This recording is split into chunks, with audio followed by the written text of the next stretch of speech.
지금 여러분께서는 YTN 해직기자 노정면이 진행하는 국민TV 라디오 노정면의 뉴스바를 듣고 계십니다.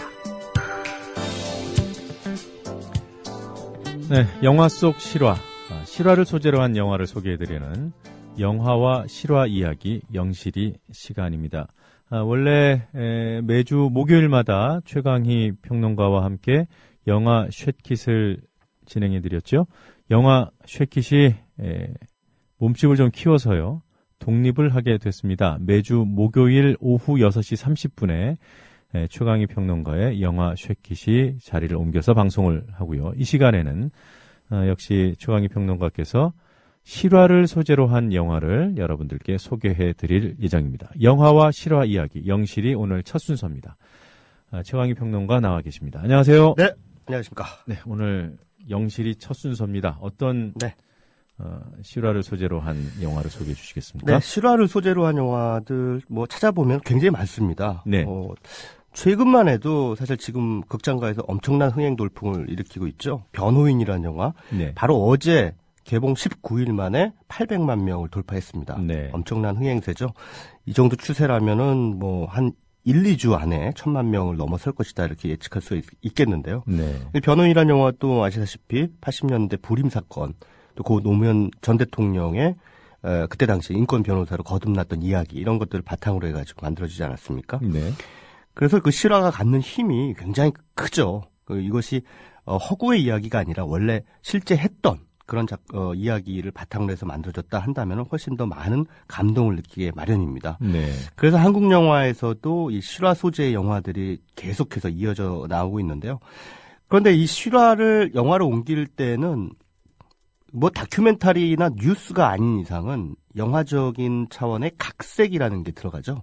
그렇겠죠. 예. 네. 그래서 각색이 들어가면서 필연적으로 이제 허구가 가미가 됩니다. 그래서 일부에서는 또 영화라는 매체의 속성을 잘 모르시는 분들은 이 허구가 들어간 부분 때문에 이것은 사실을 윤색했다, 왜곡했다, 네. 이런 식으로 이제 말씀들을 간혹 하시는데요. 영화라는 게 원래 그런 겁니다. 영화가 뉴스가 아니잖아요. 예. 네, 허구가 가미가 돼요. 네. 어쩔 수 없이. 그러니까 영화적인 감동의 장치를 만들어야 하고 또 당대 관객들에게 어떤 그 유효성을 만들어내기 위해서는 필연적으로 허구라고 하는 조미료가 약간 들어갈 수밖에 없습니다. 네. 어쨌든 중요한 것은 어떤 실화냐. 그 실화를 왜 지금 하필 불러내야 되느냐. 네. 이런 부분에 대한 질문에 이제 기획자들은 답을 해야 된다는 거죠. 네. 또 가장 정답은 뭐냐. 현재의 유효한 실화이냐. 지금 관객들에게 그 실화, 과거의 이야기들을 끄집어내서 보여줬을 때 얼마나 큰 유효성을 갖게 되느냐.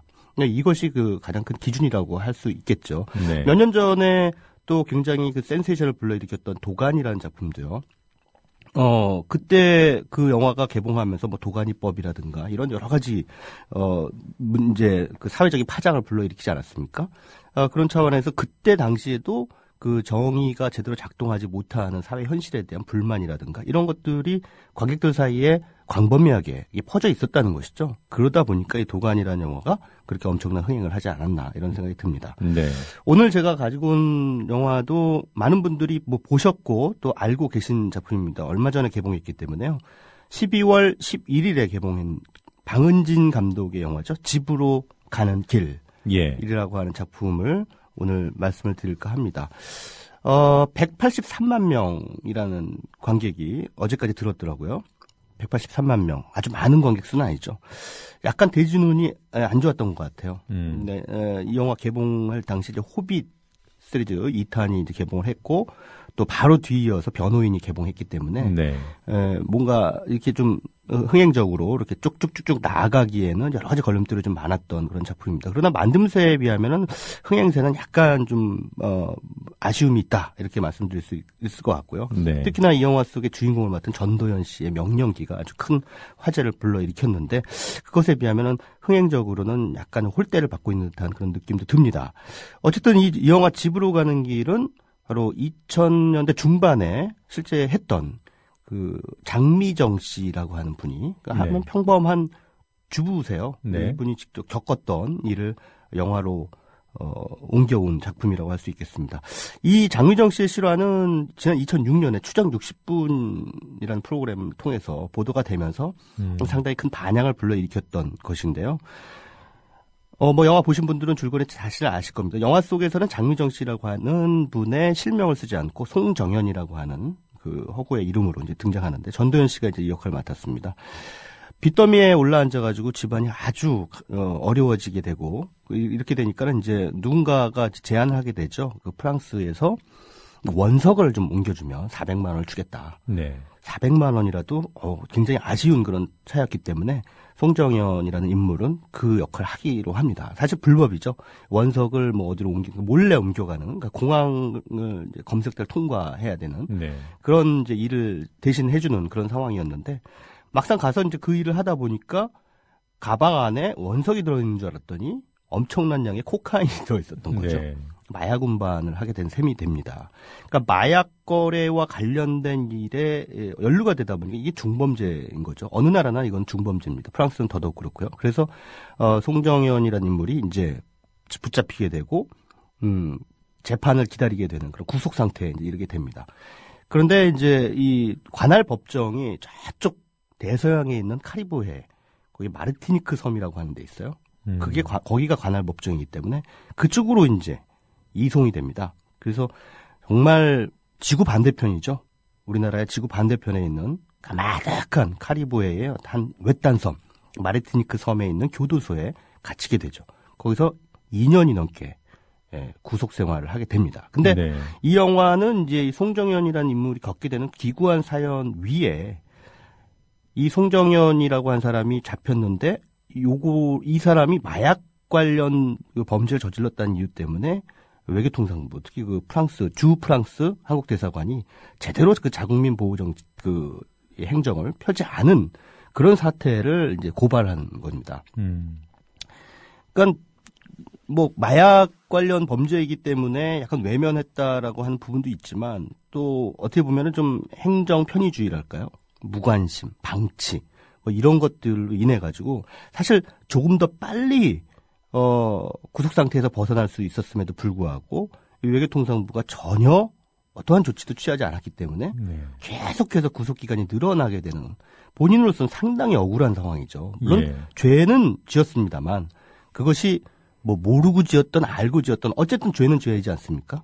그런데 그럼에도 불구하고 법이 허용한 선에서 조금 뭐 정상 참작이 될 수 있는 부분이 있다면 그것을 외교통상부가 어느 정도는 좀 지원을 해줄 수 있지 않습니까? 기본적으로 피의자니까 말이 안 통하잖아요. 한국 사람이니까. 그러니까 통역 서비스를 일단 해줘야 되고요. 그러니까 통역 그 관련된 마르티니크 섬에 통역이 가능한 사람을 좀 찾아달라라고 요구를 했음에도 불구하고 거기에는 교민이 살지 않습니다. 라고 하면서 통역을 지원 안 했다는 얘기죠. 나중에 알고 봤더니 있었어요. 그러니까 찾지 못했던 것일 뿐이죠. 그리고 또 한국에서 이 진범이 이제 그 붙잡혀가지고 재판을 받았는데 그 진범이 송정연이라는 인물은 그냥 단순 가담범이다. 모르고 했다. 네. 이게 굉장히 중요한 거거든요. 알고 했느냐 모르고 했느냐. 단순 가담이냐 아니면은 뭔가 어떤 속셈이 있었느냐. 그래서 이제 재판 결과가 나왔는데 이 재판 결과를 프랑스로 송부를 했는데 이거를 제대로 전달을 못한 거예요. 또. 네. 네. 그러니까는 여러 면에서 외교통상부가 직무유기를 한 거죠. 근데 그런 부분에 대해서 이 영화는 이제 고발을 하고 있는과 동시에 관객들에게 이런 질문을 던지는 것 같습니다. 국가란 과연 무엇인가? 요즘 변호인에서도 국가란 국민입니다라고 하는 대사가 상당히 화제를 불러 모으고 있는데 도대체 국가란 국민에게 어떤 의미를 가지고 있는 것인가? 사실 자국민의 생명과 안전을 보호하는 게 최우선의 임무잖아요. 국가라는 게. 근데 그걸 제대로 안 하고 등한시하면서 어떻게 국가라고 부를 수 있는 것인가? 라고 하는 질문을 관객들에게 던지고 있는 그런 작품이라고 할 수 있겠습니다. 참 보고 나면은 가슴이 답답해지는 그런 영화라고 할 수 있겠죠. 보고 나면 가슴이 찡해져야 되는데 답답해집니까? 네, 어쨌든 뭐 그 장미정 씨가 이제 돌아왔고요. 가족과 다시 상봉을 하게 되는 또 그 딸을 아이와도 같이 만나게 되는 그런 거니까 해피엔딩이긴 하지만 영화를 쭉 보다 보면 정말 내가 왜 이런 나라에 살고 있나 이런 생각이 들기도 하고 좀 답답해지는 뭐랄까요? 그 결국은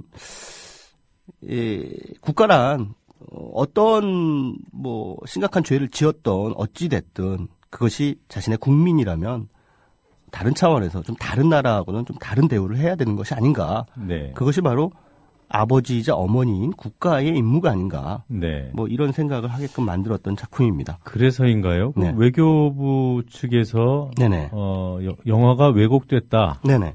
일종의 해명을 하고요. 네네. 반박을 하는. 네. 심지어는 뭐 칼럼까지 냈다는 네. 기고문까지 쓰는. 그러니까 제가 앞서서 말씀드렸다시피 영화가 가진 주제의식이 중요한 거죠. 그 네. 안에 허구가 필연적으로 들어갈 수밖에 없는 그런 거고요.